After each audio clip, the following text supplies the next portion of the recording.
ton corps te parle, tu as remarqué que ça fait quelque temps que tu es régulièrement malade, tu as toujours un truc, mal au dos, euh, tu enchaînes les grippes, les angines, les rhumes, bref, mal aux pieds, bref, il y a toujours un truc ces derniers temps. Reste avec moi parce que cette vidéo va vraiment t'aider à voir les choses, changer peut-être de perspective et euh, écouter ce que ton corps a à te dire.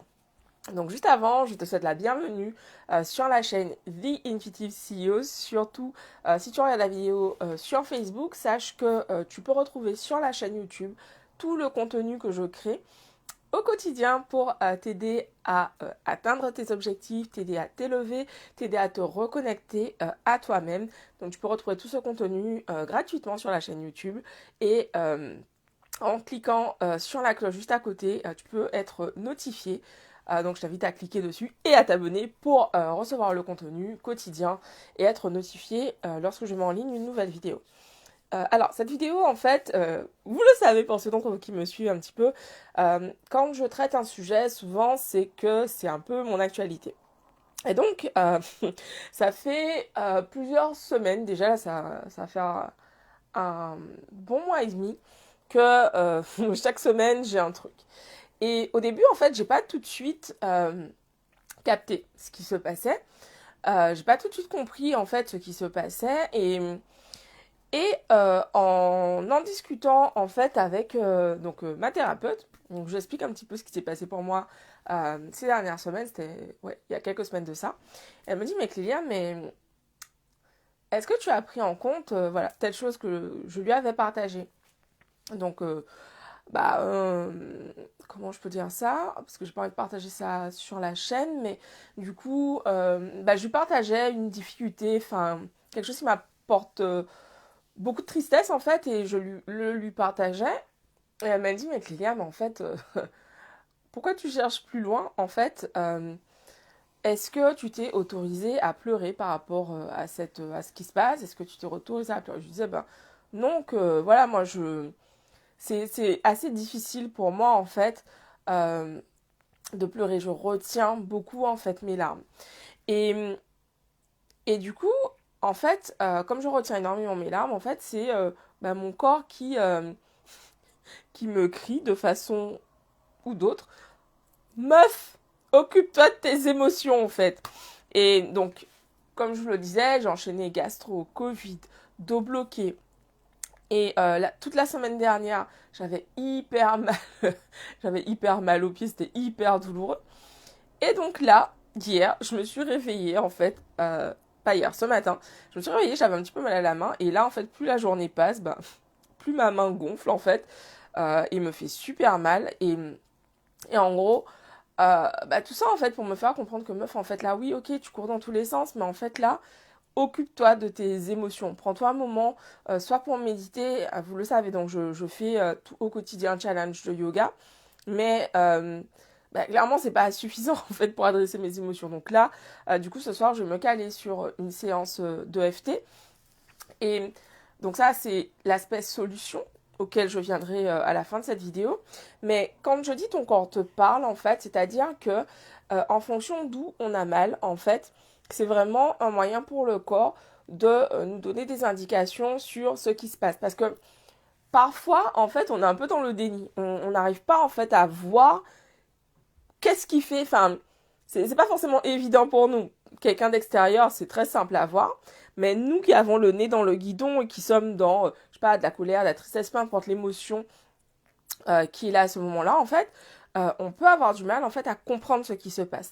Et donc, savoir, par exemple, que j'ai mal au pied, j'avais mal, hyper mal à l'orteil gauche, mais vraiment un truc de ouf. En gros, c'est vraiment lié à la stabilité. Et donc, ça m'a fait me dire, ok, mais qu'est-ce qui se passe? Qu'est-ce qui fait que, bah, en ce moment, je me sens pas stable? Qu'est-ce qui met en, voilà, qu'est-ce qui se passe par rapport à cette stabilité, en fait? Et même chose pour le bas du dos, les douleurs au bas du dos, pour, bah, voilà, les difficultés à respirer, enfin, voilà. Il y a toujours une signification. Et d'ailleurs, si c'est un sujet qui t'intéresse, je te recommande donc deux livres. Le livre de Louise Bourbeau qui s'appelle Le maladie dans lequel en fait la dans lequel en fait elle t'explique en prenant, c'est en fait un dictionnaire des maladies et qui va expliquer les raisons émotionnelles à telle ou telle douleur, pathologie, problème. Et vraiment, j'ai découvert ce livre-là et ensuite le livre de Jacques Martel, le dictionnaire dans lequel en fait, le dictionnaire des maladies dans lequel il y a vraiment tout un tas d'explications en fonction des différentes pathologies qu'on peut avoir dans notre corps. Et dans ces deux livres, en fait, ils vont expliquer, en gros, voilà, quelles sont les différentes significations émotionnelles qui sont derrière différentes douleurs. On n'y croit pas. Personnellement, j'y crois. Surtout que c'est vraiment, j'ai expérimenté énormément. Euh, Petite, plus jeune, j'avais énormément d'angines et j'étais quelqu'un qui ne disait pas. Je disais pas, j'avais énormément de colère en fait en moi que je n'exprimais pas du tout. Et j'étais tout le temps, j'avais tout le temps une angine. Ça ne passait pas un trimestre sans que je chope une angine. Euh, Ensuite, quand j'étais adolescente, j'avais en fait les chevilles qui étaient hyper laxes. Ça veut dire qu'en fait, je marchais, je pouvais me retrouver par terre en fait hyper facilement. Manque de stabilité, le fait de ne pas d'avoir des problèmes aux pieds, c'est souvent lié à la stabilité, à la sensation de ne pas avancer correctement, de ne pas être à notre place, etc. Et du coup, c'est hyper intéressant pour moi. Je trouve ça vraiment passionnant quand j'ai une douleur quelque part avant d'aller me dire, ok, bim, je vais systématiquement me demander, ok, qu'est-ce qui se passe en fait? Qu'est-ce que mon corps veut me dire? Qu'est-ce qui se passe? Euh, et ça, c'est vraiment systématique. En gros, je vais vraiment me demander, ok, j'ai mal, par exemple, j'ai mal à la main, ok, qu'est-ce qui se passe? Là, typiquement, je sais que c'est émotionnel en fait, parce que cette semaine, émotionnellement, elle est très très compliquée. Et je le sais que c'est une douleur émotionnelle parce que j'ai déjà remarqué justement, vu que je suis de plus en plus attentive à ce qui se passe dans mon corps, j'ai déjà remarqué que dès que j'ai un choc émotionnel, un truc hyper intense, en gros, je vais avoir une douleur hyper vive qui va se déclencher. Et bon, voilà, après, il me suffit de soit d'aller voir mon éthiopathe préféré pour me faire soigner ou de faire des exercices si elle n'est pas dans le coin. Et du coup, voilà, j'avais envie de vous partager ça en fait parce que en ce moment je suis en plein dedans et c'est pas forcément c'est pas toujours évident en fait de réussir à faire de la place pour ses émotions parce que parfois il y a des moments où en gros il y a des choses à faire. En gros, c'est merci beaucoup pour les cœurs, pour tes cœurs. Il y a des moments où c'est difficile, où la vie est difficile, où la vie peut être triste, où certains événements, en tout cas de la vie, peuvent être vraiment tristes et difficiles et douloureux. Et c'est un de ces moments, en fait, en ce moment. Et, et du coup, en fait, ce type d'alerte, typiquement, ma main qui me fait hyper mal, que je peux pas ouvrir tellement elle me fait mal, en fait, ça, typiquement, c'est vraiment un appel de mon corps pour me dire, meuf, en fait, pose-toi, fais une séance de FT pour vraiment, aider ton corps à évacuer, à libérer, en fait, les émotions qui ont besoin d'être libérées. Peut-être fais-toi une purge émotionnelle, genre en écoutant un son où tu sais que ce son va te faire pleurer. Ça, c'est vraiment une technique de purge émotionnelle, mais un peu, j'allais dire un peu intense, mais parfois, en fait, j'ai besoin de ça vraiment pour m'autoriser à lâcher, m'autoriser à pleurer. C'est une de mes amies qui m'avait conseillé de faire ça, en fait, et parfois j'en ressens le besoin, sinon je vais méditer, ça va vraiment m'aider à libérer en fait ce que j'ai besoin de libérer émotionnellement parce que en grandissant j'ai pris l'habitude de ne pas exprimer mes émotions comme beaucoup de personnes en fait et du coup là typiquement ce type de signaux que m'envoie mon corps, je suis hyper contente d'en prendre conscience et de pas juste me dire ok j'ai mal, je prends un médicament et je passe à autre chose. Non, ok j'ai mal mais qu'est-ce qui se passe en fait, pourquoi j'ai mal? Euh, et évidemment de me soigner. Et du coup, voilà, j'avais envie de partager ça parce que pour moi c'est hyper important. Bien sûr, le bien-être psychologique c'est hyper important, je vous en parle régulièrement. Mais notre corps, en fait, c'est notre véhicule dans cette incarnation qui est la nôtre. Et je pense que c'est vraiment important d'en prendre soin. C'est pour ça, notamment, que j'ai démarré un challenge de 365 jours de yoga ça fait déjà une semaine. C'est pour ça, en fait, que un peu plus d'une semaine que j'ai démarré ce challenge parce qu'en fait, euh, quand on parle voilà, du fait que le corps c'est un temple, j'y crois énormément parce qu'en fait, j'ai pas en tant qu'âme dans cette vie-là, en tout cas, voilà, je peux pas me dire, ok, celui-là, it's broke, je vais ailleurs. Non, non, c'est mon véhicule sur cette planète et j'ai vraiment envie d'en prendre le plus grand soin.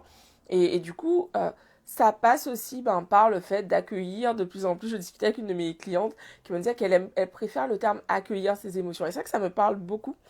Donc, accueillir mes émotions, ça fait partie justement de ce que j'apprends ces derniers temps. Je vous en parle depuis un moment déjà. Et voilà, j'apprends à accueillir de mieux en mieux mes émotions. Évidemment, voilà, c'est pas du tout parfait pour l'instant parce que comme vous le voyez et comme je vous le dis, euh, j'ai des manifestations parce que j'arrive pas à libérer en fait mes émotions totalement, très peu en réalité pour l'instant. Mais en fait, j'en ai conscience. Et ça, c'est vraiment un premier pas. Une fois qu'on a conscience de quelque chose, alors on est capable de mettre en place des choses pour obtenir des résultats différents. Donc voilà. Dites-moi en commentaire, est-ce que vous, c'est facile pour vous d'exprimer vos émotions, de vous laisser aller. Moi, c'est vraiment quelque chose de pas aisé, d'autant plus que, surtout quand il s'agit de, autant voilà, rire, des émotions joyeuses, c'est très facile pour moi. La colère, c'est pas facile, mais c'est, voilà, une émotion plus basse en vibration, que je réussis à, voilà, j'y vais quoi, la colère. Mais par contre, la tristesse, en fait, c'est vraiment quelque chose que j'ai du mal à exprimer parce que, pour moi, euh, c'est être faible. Et pour moi, vraiment, je vous en parle régulièrement. Me montrer vulnérable, c'est vraiment quelque chose de difficile. Par exemple, hier, en faisant le live, j'ai fini le live en pleurant parce que c'était vraiment difficile pour moi. Et en fait, j'ai eu un instant, je me suis dit, putain, je supprime ce live, j'ai pas envie qu'on me voit en train de pleurer sur internet. Et en fait, après, je me suis dit, mais meuf, en fait, t'as dit que tu voulais être plus vrai, donc écoute, cette vidéo, elle va rester en fait, et c'est ok en fait. C'est ok. Voilà, ça fait partie de mon apprentissage pour libérer mes émotions et pour accepter en fait que être triste, pleurer, c'est pas du tout être faible en fait, c'est voilà, c'est un besoin. Parfois, on a besoin de pleurer et c'est ok.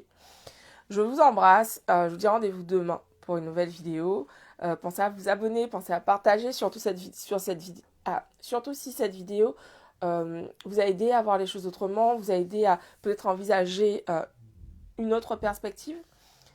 Et puis je vous embrasse, je vous dis à demain. Bisous à tous, ciao.